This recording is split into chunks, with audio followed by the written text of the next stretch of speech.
Welcome back to day 3 of Fuck the Stats, where we surmise the World Cup without giving you the boring statistics. I'm Munners, this is Tim, and everyone just calm down. India versus Pakistan is over. We can get back to some proper cricket, like the Netherlands versus Bangladesh. Exactly, and what a game that was. Were you waiting for me to finish that? I thought it would have been nice if we do a bit of back and forth. You got to give me like a bit of a chance. Yeah, I probably should have told you beforehand I was going to do that. Yeah. But well, moving on. So, first point today, Tim, I want to discuss is Bangladesh fire me the fuck up. Oh, yes. I don't know what it is about the way they get around each other, but it's just like, yes, come on, boys. And especially for those Dutch run-outs today, I want to celebrate like a Bangladeshi, and I don't want to run like a Dutchman. You watched it, right? Yeah. What did you think of the Dutch running? Shocking, abysmal, appalling. If you saw that out there, you'd be flabbergasted. Yeah, that is a very much a club pitch out there as well. Exactly. Yeah. Colin Ackerman, all the experience, all the quality, he was absolutely dreadful with his running today. Very good with his batting, but do you think some of that is that you're so fired up to be representing your second nation, the Netherlands, and it's such a big opportunity for Ackerman on a big stage, not taking anything away from Grace Road and the work he does in the summer, but this is it, isn't it? This is like, I'm 31 years old, I might not get too many more shots at international glory, and I'm going to run between the wicket nervously, and some of that nervous energy came out in some big hitting, to be fair. He hit the ball beautifully, didn't he? But yeah, I think maybe he just wasn't used to running with people. You know, when you're playing club cricket and you're running with an old person. Yeah, they might have been speaking Dutch as well. It's still "ja," isn't it? Ja. Is that Dutch accent? You sounded like Kenya cricket. But no, I was thinking about Bangladesh. They would absolutely wind me up if I played against them. Really? Yeah, just the way they carry on when they celebrate. You enjoy their celebrating. I love it. Can you not imagine playing against it and absolutely hating it? Yeah. So you've just been burnt by Colin Ackerman without facing a ball, and the whole Bangladeshi team are getting around it, loud as anything, in your face. You'd hate it, wouldn't you? Yeah, I suppose so. But then I don't know. And this is something I think we need to clear up from yesterday as well, because a lot of people were like, "Why'd you hate Ashwin? I don't hate Ashwin. I love shithousery in cricket. I think it has a real place because it causes discussion. And not only does it cause discussion, it fires people up. It gets people invested in cricket. Why not have characters like Ravi Ashwin? Yeah. I'm not going to agree with what he does, but I'm not going to say don't do it. But I'm allowed to get wound up at him. Exactly. If someone boils my piss. Exactly. I can't believe I just... Are you 70 years old? Who says that? I'm allowed to get wound up at him. Yeah. Oh, I absolutely agree. And hey, well done Bangladesh into the tournament. Thoughts and condolences with Tim Rice. Pringle. Why did I say Rice? I don't know who Tim Rice was. Who is Tim Rice? Who's Tim Rice? I'm not sure, William. I thought about Tim and a food, and I said rice instead of Pringles. But there you go, Tim Pringle. Thoughts and prayers, mate. He'll come back good, though. He'll come back good. I absolutely know he will. Yeah. He'll do something stunning this tournament. Yeah, absolutely agree. So next up, I want to talk about the second game of the day. Which of course was South Africa versus Zimbabwe, which should be a real ding-dong for the ages, an African derby, and that's not something we get too often in cricket. No. What with Kenya not floating around too often. They're terrible at the minute, aren't they? Yeah. So they're miles off. So we got our African derby, but we were robbed of a real 20-over bash about who knows who might win, two great sides going against each other, and it was reduced to a game of European Cricket League cricket by the weather, which is a bit of a shame. But they came on and off and on and off and on and off. And all I could think about during that Zimbabwe inning, well, when they were bowling, so during the South African innings, is how could they be time wasting better and more effectively so they absolutely guarantee this game does not go the distance and they walk away with a point. I mean, they got there in the end. Yeah. There were a couple of moments like bowlers running up and just pulling out of their action, people falling over, and I hope it was a fake injury and not a real one. How could they have done it better? I thought they were terrible, personally. I thought they were shoddy. I would have been out there with a load of beer rags, you know, the beer mats from the bar. I would have been drying the ball every second, dropping the ball by accident, then having to dry it again. I'd be calling for the sawdust. I'd be slipping every second minute, flopping over deliberately. I'd be in the umpire's ears. I'd be doing all sorts. I'd bowl a beamer. I'd just slipped. Why did they wait until it got down to, was it 15 runs or something like that? And Quinton de Kock was going to do it in quick Before start. whinging. They should have just done it from the start.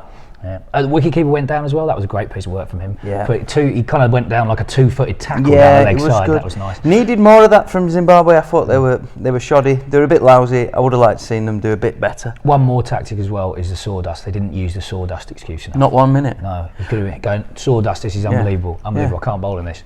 The skipper did start to have a quiet word a couple of times with the umpire, and old David Boone was up there, wasn't he, match referee, up in the gods, looking down on them, saying, play on boys, be tough. Yeah. But there you go. So that's the second game. Be better, Zimbabwe, when it comes to being shithouses. Yeah, you got to learn from the greats. Like Ashwin. Exactly. Ashwin would have been on the floor, holding his knee, rolling around. Yeah. He'd been doing everything. He'd been calling for new gloves even though he's bowling. Right, on to my last sort of observation of the day, Yes. Tim. And this is Quinton de Kock.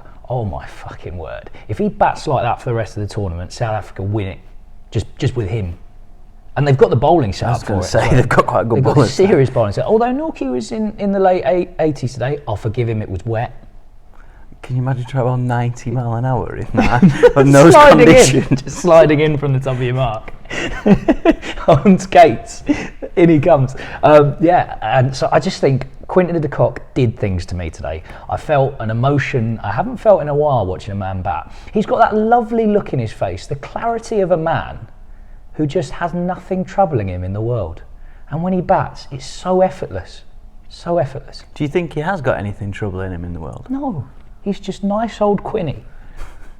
A good family man from South Africa who fucking whacks the fuck out of it. I fucking love it. Go on, Quinton. The ball makes a sound when he hits it, doesn't it? And again, it's just... Players like that make you want to pay and go and watch them play. Yeah. And my word, that was good. But I think they'll be all right, South Africa this year. Yeah. Semis? I think I'd be upset for South Africa if they didn't make it that far. And I put it on the pod a couple of days ago, maybe yesterday. I said I think we need to think about South Africa seriously. Their problem is though, I don't think they play in Perth very often. If they were to play in Perth and at the Gabba, I think they'd be a real force. But the problem is, I think when they get to the semi, I think it's Sydney, Adelaide. Adelaide's fairly quick, innit? And then Melbourne. So I don't know. But I think if they were to play every game at Perth, they'd be a nightmare. Absolute handful. Wouldn't they? They'd be a real handful.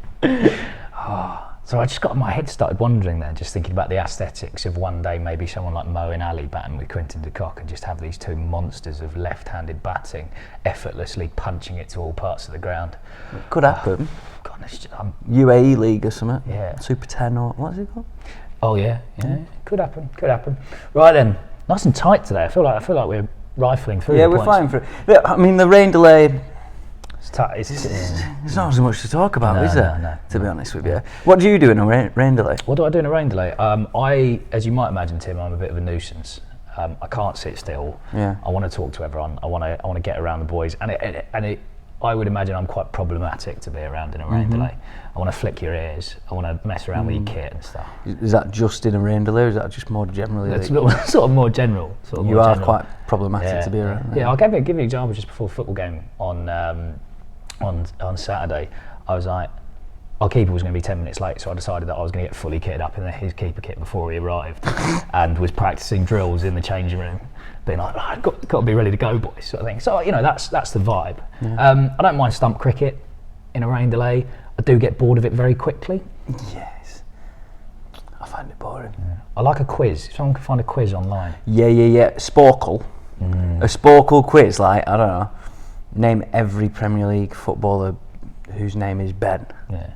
Fucking, you'll have me there for ages. I don't think Temba and Quinny were doing that earlier though. Somehow. What do you reckon they were doing? Well, Quinny was just staring into blank space, just being content with life. Do you think anything was going on in his head? Was he like visualising or anything? Was he just happy? Just like that. Just that beautiful silence. Just a happy man. Just a beautiful hum. Oh, I love you, Quinny. Right, last segment. Yeah, let's go for it. Everyone's favourite segment. Get in the bin. Get in the bin. I really shouldn't have banged on there. That's going to sound horrible on the podcast. Sorry, lads. Get in the bin. And today, it doesn't go to a cricketer. Oh, that's good. Yeah. That'll keep the trolls happy, won't it? Christ. Today, it goes to the man or the lady or the gender-neutral person. Can you just say person? I don't know their name. Yeah, but you could just say it goes to the person. Fine. It goes to the person who decided to give Temba Bavuma the tallest mascot in the world. Stop undermining Temba. It's bad enough he's had a year where he didn't get picked for his own draft, for the South Africa's own T20 competition, and then you want to do him dirty like that. Opening game of the World Cup, captain, leading his side out. You couldn't see Temba. He was hidden behind this man mountain of a boy. You couldn't see him.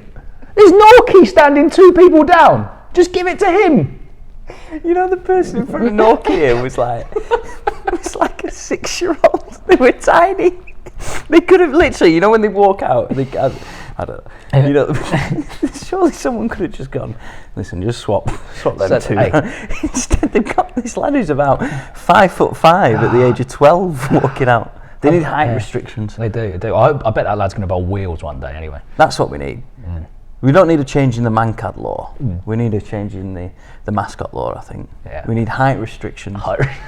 Oh, mascots! It's not fair on our short players, our short kings like Temba Bavuma. And what a short king he is. So yeah, sort it out, whoever you are. Otherwise, you're going to have to get in the bin. Thanks for listening to yet another ramble by us. If you wanted to come for considered cricket content, you were in the wrong place. But we appreciate you watching and listening, and we're massively grateful for the support over the last couple of days. Subscribe, follow us on all our channels, send us some messages, get involved. Much love.